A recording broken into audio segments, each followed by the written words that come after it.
अस्सलाम वालेकुम। सबसे पहले आप ये क्वेश्चन देखें कि होता यह है कि जब भी इमरजेंसी के अंदर या ऑपरेशन थिएटर के अंदर काम कर रहे होते हैं तो बहुत से जो डॉक्टर हैं या पैरामेडिकल स्टाफ है वो लिग्नोकेन का इंजेक्शन लगा देते हैं और उसकी डोज उनको पता नहीं होती और बाज़ औक़ात वो इतनी ज़्यादा ओवरडोज लगा देते हैं कि पेशेंट उससे कोमे में चले जाते हैं और बाज़ औक़ात एक्सपायर भी हो जाते हैं।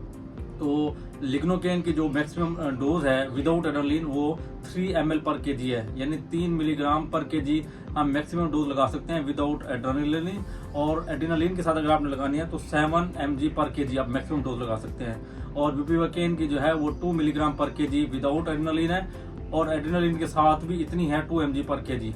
तो ये 4 डोजेज याद रखना बहुत ही ज़रूरी है। अच्छा, अब ये आते हैं कि इनकी ओवरडोज से क्या होता है। जब भी पेशेंट को ओवरडोज होती है, ओवरडोज की 3 से 4 रीज़न होती हैं। पहली बात यह है कि आप लोकल कहाँ लगा रहे हैं। हो सकता है आप ऐसी जगह लगा रहे हैं जहाँ खून की सर्कुलेशन बहुत ज़्यादा है और जल्दी ही वहाँ से एब्जॉर्ब होकर वो सिस्टेमिक टॉक्सिसिटी कर सकता है।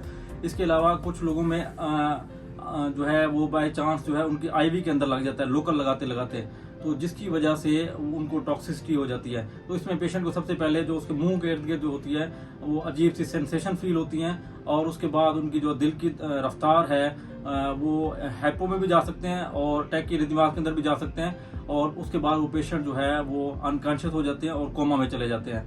तो इस सिचुएशन के अंदर हमने क्या करना है, सबसे पहले पेशेंट का आपने एयरवे मेंटेन करना है, यानी उसका एयरवे के अंदर अगर आपने ओरल एयरवे रखना है तो वो रखें। अगर वो बेहोश हो गया है उसको ऑक्सीजन लगाएं, उसको डबल आईवी लाइन लगाएं, उसको फ्लूइड लगाएं और साथ इसका जो एंटीडोट उसको कह सकते हैं वो इंट्रा लिपिड है। 20% जो लिपिड की इमल्जन होती है वो इसका बोलस हम इसको देते हैं, जिससे फौरन ये रिवर्ट हो जाता है लिग्नोकेन और बुपिवाकेन की टॉक्सिसिटी।